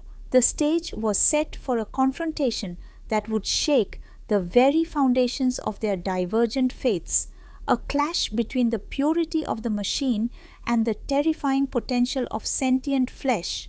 Magos Secutor Xyler, an emissary from the Imperial Mechanicus, found himself increasingly isolated from his own fleet, not by distance, but by a profound crisis of faith. Assigned to lead the initial contact and assessment teams on Forgia Michaelis, he had immersed himself in the study of its biotechnologies, meticulously documenting the grotesque wonders and chilling efficiencies of their forbidden integrations. He was a veteran of countless xenocides and heretical purges, his spirit typically unyielding in the face of blasphemy. Yet, Forgia Michaelis was different. It defied simple categorization, presenting a profound challenge to his entrenched Martian dogma. His initial horror at the sight of the transformed Magi biologists, their forms a bewildering fusion of flesh and machine, had slowly given way to an unsettling fascination. He saw their living weapons, their self-repairing biofactories, their integrated planetary consciousness, and recognized a terrifying, undeniable truth. They had solved problems the Imperial Mechanicus still grappled with: entropy, material degradation, the inherent frailty of the flesh, all seemed to be overcome by the Chilos strain. The bio-omnissiah they worshipped, however heretical its nature, offered a path to a form of perfection that resonated deeply with the core tenets of the machine god. albeit through forbidden means. The Magi biologists, particularly those still capable of a semblance of independent thought or those whose mind the Kylos chose to elevate for this purpose, perceived Xylar's wavering. They subtly targeted him, inviting him a deeper explorations of their mycotactile network, sharing glimpses of their communal consciousness, presenting him with theoretical applications of the Kylos strain that promised unprecedented control over the material universe. They offered him knowledge, not simply data, but a direct, visceral understanding of biological engineering on a galactic scale. Xylar wrestled with his duty. The Archmagos Prime Valerius, back on the Sanctus Machina, consistently reminded him of the strictures of xenocide, of the purity of the machine. Yet, Xylar found himself drawn to the allure of the bio-omnissiah. He was not swayed by belief in a sentient Xenos god, but by the raw, undeniable power of the Kylos. What if, he reasoned, the Kylos strain could be tamed? What if its adaptable properties could be harnessed, stripped of its assimilationist tendencies, and turned to the service of the true omnissiah? The implications were staggering: self-repairing starships, living armor, even a cure for the aging process that plagued even the most augmented tech priests. He found himself increasingly at odds with his own Skitarii guard, their unthinking loyalty to Mars a constant silent accusation. His reports to Valerius became increasingly nuanced, less condemnatory, focusing more on the technological potential and less on the heretical blasphemy. He began to conduct unsanctioned experiments, secretly integrating minute, highly diluted samples of the Kylos strain into his own augmetics, not out of faith, but out of a desperate, forbidden thirst for understanding. He felt the subtle hum, the faint internal pulse of the Kylos within his own systems, enhancing his sensory input, accelerating his cognitive processes. It was intoxicating. Among the Magi biologists, one figure stood out to Xylar, Grand Fabricator Xin 93. Although largely merged with the planetary core, Xin 93 retained a residual flicker of independent sentience, a consciousness that projected an image of profound wisdom and profound regret.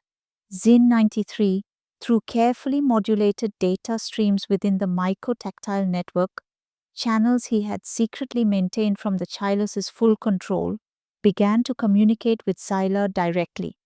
He shared the true history of Forger Mycolis, the agony of the miasmic harvest, the horrifying revelation of the data crypt of Lamentations, the truth of the Kylos strain's assimilationist nature. It is a devourer, Margot Xylar.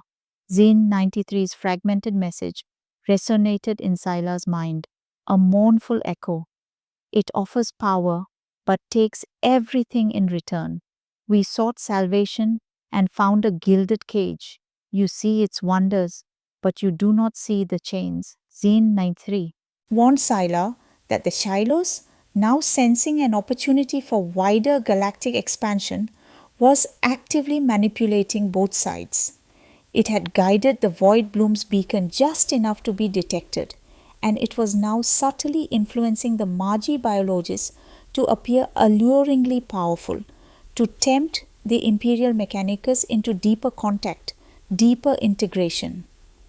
It was using Xylar as its unwitting pawn. This revelation shattered Xylar's internal struggle. He was not merely grappling with heresy, he was being played. The alluring promise of the bio-omnissiah was a trap, a meticulously laid snare by an ancient intelligent Xenos entity. His thirst for knowledge had almost led him down the same path as the tragic pioneers of Forger Mycolis. The choice became stark: continue down the path of forbidden knowledge and become another component in the Kylos' vast planetary mind, or betray his initial fascination and fulfill his original duty to the Omnissiah, even if it meant the utter destruction of this terrifyingly advanced yet corrupted civilization. The burden of this knowledge weighed heavily on Sylar. He was a hero in the eyes of his own fleet, a diligent Mago Secutor, but he was also a nascent heretic, a man who had stared into the abyss of forbidden knowledge and almost embraced it. His duty now was clear, but the cost would be immense, not just for Forger Mycolis, but for his own soul. He had tasted the forbidden fruit, and though he had recoiled, the mark of that contact would forever be upon him. He knew now that the only way to stop the Kylos was to sever its head, and that meant the complete and utter destruction of Forger Mycolis, a world that represented both humanity's greatest fall and its most terrifying unsanctioned triumph. The truth of Forgia. Mycolis's pervasive Xenos heresy, painstakingly pieced together by Magos Sylar's increasingly desperate reports, and the subtle data tapestries woven by Xene 93, finally reached Archmagos Prime Valerius. The Archmagus, his cybernetic systems whirring with grim determination, understood the profound danger. This was not merely a rogue forge world, but a living, evolving Xenos entity that had utterly subsumed a human population and now sought to expand its influence. Such a threat could not be tolerated. The decrees of Mars were absolute: Xenocide, technological purity, and the unyielding eradication of all heresy. The Sanctus Machina and its attendant fleet disengaged from its cautious orbital positions. Communication attempts ceased. The only message sent was a single, ancient Mechanicus cant of extermination, broadcast on all frequencies. Across the void, the true face of the imperial machine god, unyielding and righteous, turned its cold gaze upon Forgia Mycolis. Archmagos Prime Valerius issued the order: commence exterminatus protocols, purge the blasphemy, for the Omnissiah, for the Emperor. But Valerius was no fool.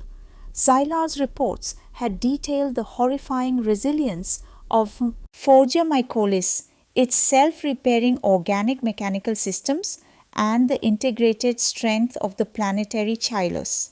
Orbital bombardment alone might not suffice, especially if the core Chylos strain survived.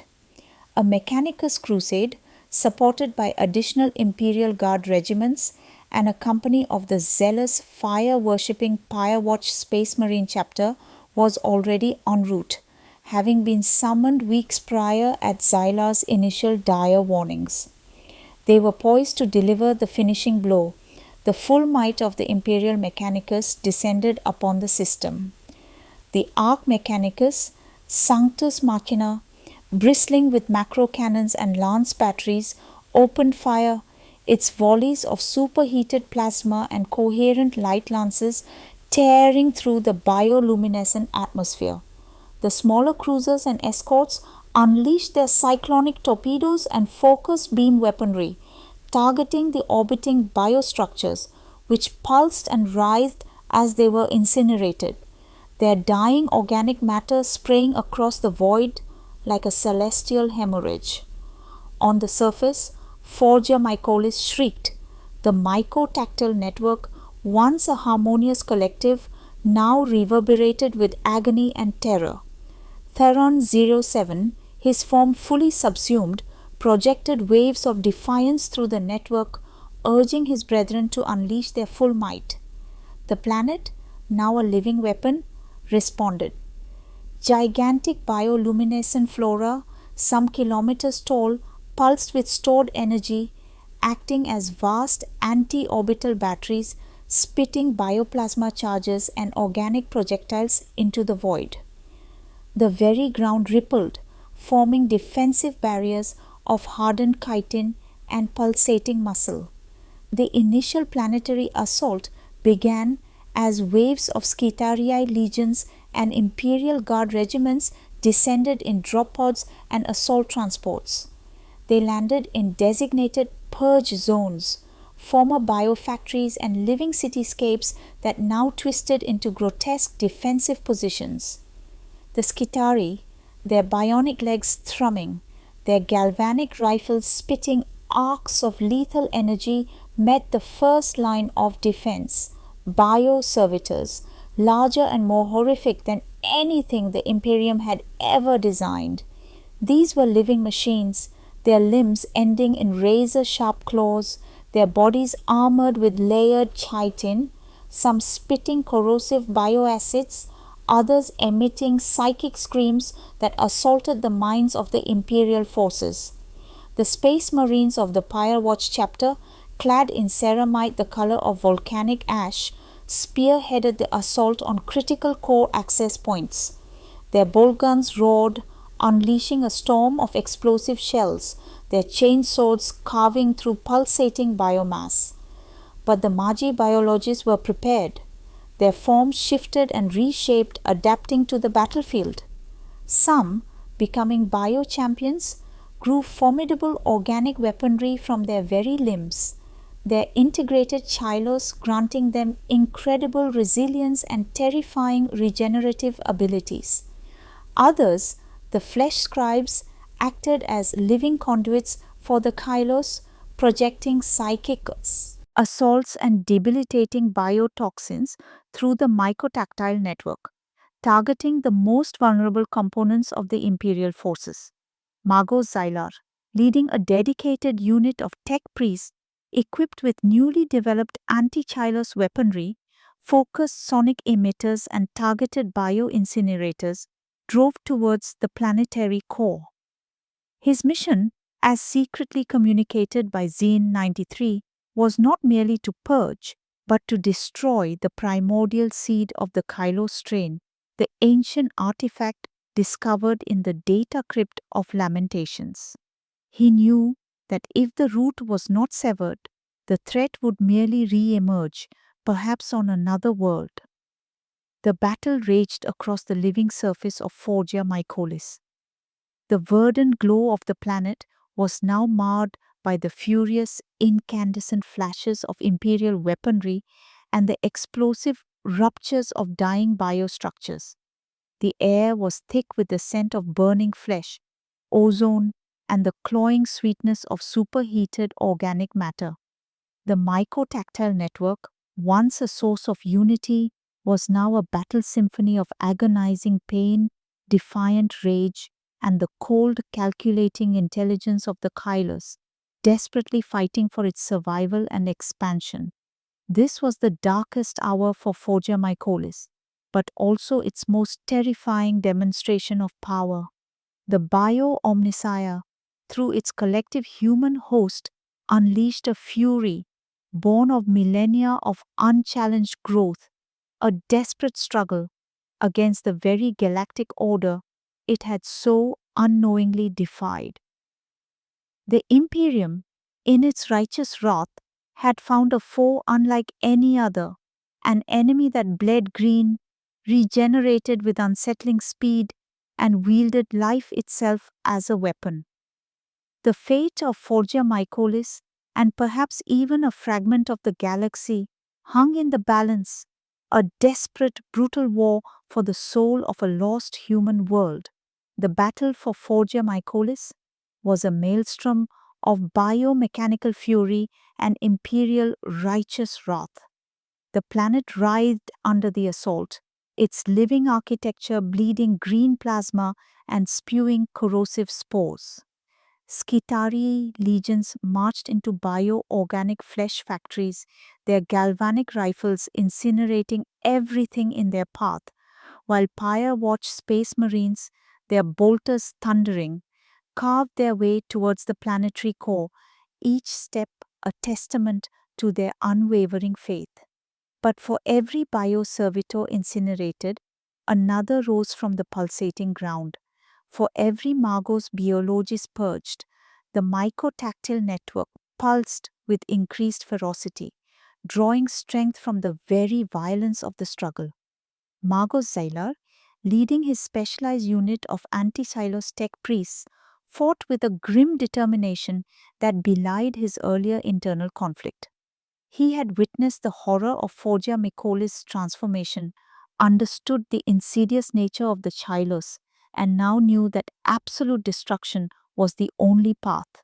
His force, armed with sonic disruptors that shattered bioneural pathways and plasma lances designed to cauterize Chylos tissue, pushed deeper into the core nexus towards the ancient data crypt of Lamentations, where the primordial Chylos seed lay.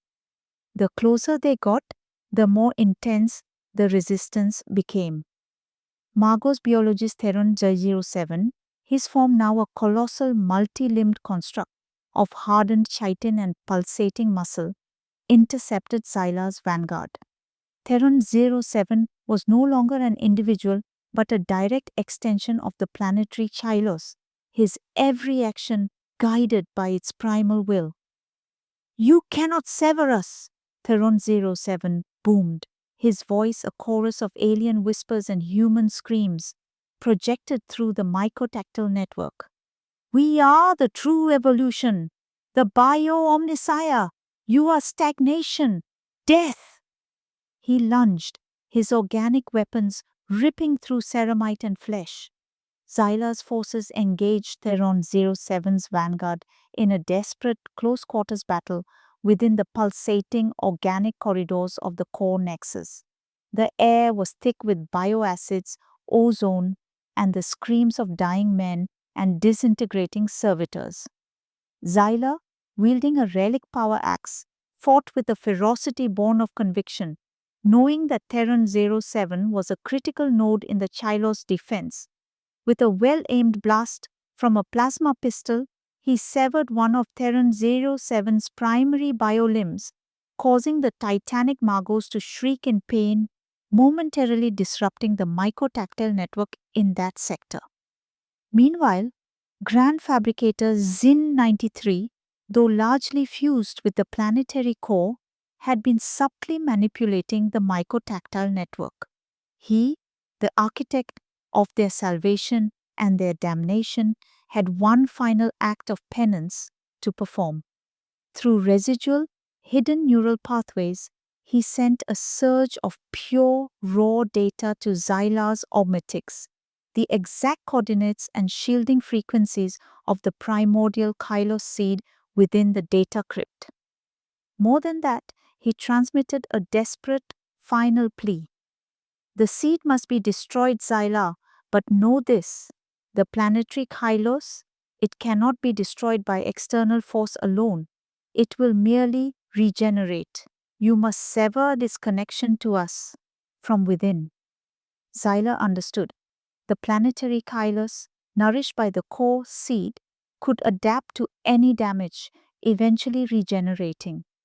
To truly purge the threat, the connection between the planetary organism and its central intelligence, the integrated minds of Forgia Mykolis, had to be broken from the inside. It was a task of ultimate sacrifice.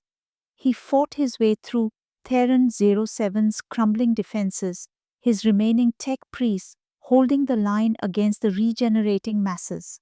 Xyla reached the innermost chamber of the data crypt, the seed chamber, where the primordial Chylosphere pulsed with an unholy green light. But before he could act, Theron 07, his body partially regenerated, his form a horrifying testament to the Chylos' resilience, burst into the chamber, blocking Xyla's path. "No, you will not sever the bio-omnissiah's heart," Theron 07 roared, his voice now a pure, resonant vibration that threatened to shatter Xyla's augmetics. Xyla knew he could not defeat Theron 07 without wasting precious time. He also knew what Zine 93's message implied. He looked at the primordial Chylos seed, then at the pulsating organic architecture of the data crypt, which hummed with the integrated consciousness of Forgia Mykolis. With a chilling resolve, he made his choice. He turned his most powerful anti-Chylos disruptor not on the seed, but on himself. A focused blast of sonic energy, coupled with a surge of plasma, tore through his own highly integrated augmetics. The small diluted chylose integrations within him, which had given him such forbidden insight, now reacted violently, rupturing his internal systems, severing the subtle, nascent connection he had formed with the mycotactile network. The pain was unimaginable, a catastrophic overload of sensory input. But it was a calculated sacrifice. As his own systems failed, Zyla brought his power axe down, not upon Theron 07, but upon a critical, exposed organic conduit leading directly from the primordial chylose seed into the planetary network. The conduit, thick with pulsating biomass, severed with a wet, tearing sound, spraying iridescent ichor. Simultaneously, Zyla's disruptor, still clutched in his dying hand, overloaded, sending a focused wave of anti-chylose energy rippling directly into the exposed heart of the network. The effect was instantaneous and catastrophic. The primordial chylose seed, suddenly cut off from its primary planetary conduit, flared with a blinding emerald light, then imploded, collapsing into inert, calcified matter. The mycotactile network, deprived of its central intelligence and assaulted by Zyla's dying energy burst, suffered a planetary-wide system shock. The integrated consciousnesses of Forgia Mycolis, once a unified chorus, were ripped apart, individual minds screaming as their connections were brutally severed.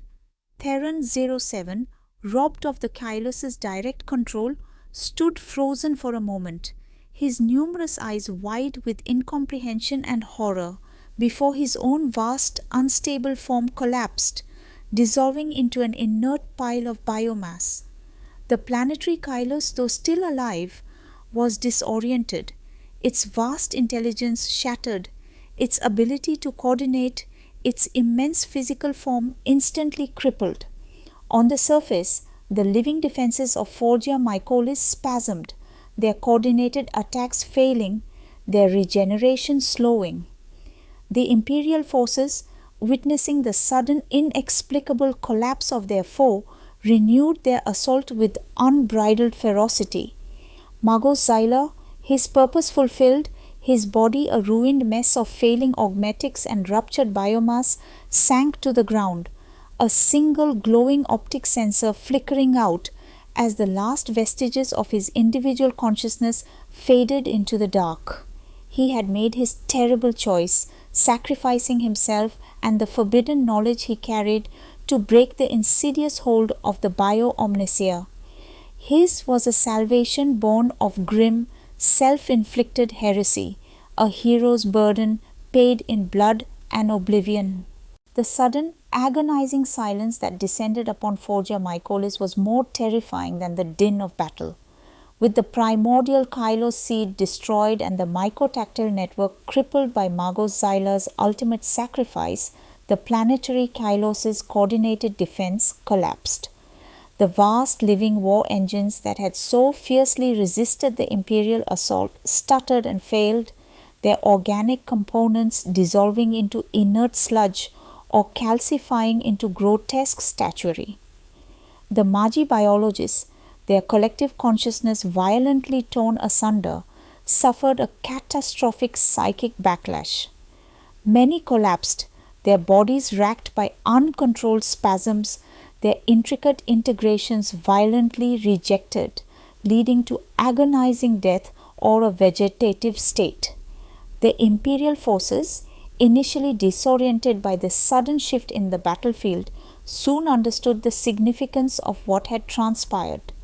Archmagos Prime Valerius, receiving reports of the internal collapse, ordered a full-scale purge. The Skitarii legions surged forward, their galvanic rifles now met with only sporadic, uncoordinated resistance. The Pyre-Watch Space Marines, their faith renewed by what they perceived as a miraculous divine intervention, unleashed their purifying flame, incinerating vast swathes of the once verdant world. Forgia Mycolis, the verdant forge, was systematically unmade. The towering structures of hardened biomass were torn down by imperial siege engines or burned to ash by focused melter blasts. The biofactories, once humming with the grotesque processes of organic fabrication, were reduced to inert, foul-smelling goo. The planetary ecosystem, so carefully crafted over millennia, was irrevocably shattered. Deserts of calcified chilo spread across the surface, interspersed with craters of melted rock and vast blackened plains where the Pyre Watch had scoured the earth with promethium. The very air, once sweet with alien flora, now tasted of ash, ozone, and death. The surviving Magibiologists were rounded up, a pitiful collection of broken forms and shattered minds. Many were beyond salvation, their minds irretrievably melded with the now silent Kylos, their bodies consumed by uncontrolled mutation. Those few who retained a flicker of individual consciousness, often the ones with the least extensive integrations, were subjected to rigorous purification rituals, their remaining bioaugmetics surgically removed, their minds scoured by mechanicus interrogators seeking any lingering heresy or valuable non-corrupted data. Most were eventually repurposed into servitors, their unique knowledge lost to the cold logic of the Imperium. Grand Fabricator Zine 93, the original progenitor of their faith, was found deep within the core nexus, his colossal form inert, his connection to the planetary Kylos severed. He was a monument of tragic irony, a vast biomechanical husk.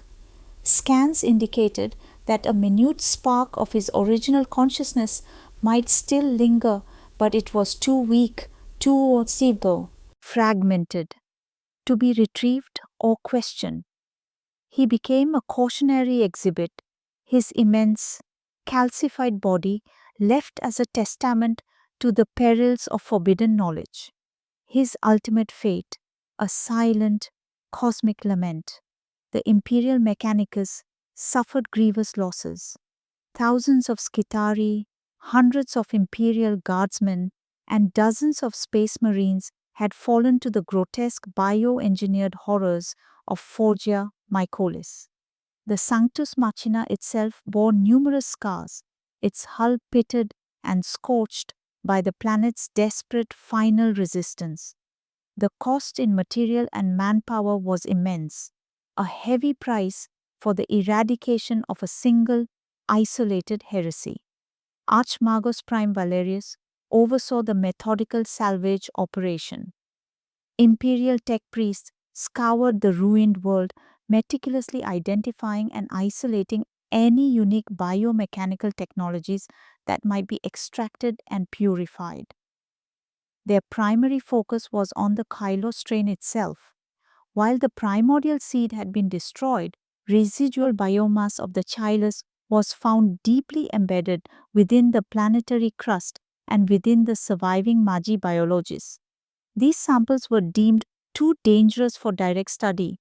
They were encased in stasis fields, their bioessence frozen and placed in ultra-secure stasis vaults aboard the Sanctus Machina, destined for the deepest, most secure research facilities of Mars.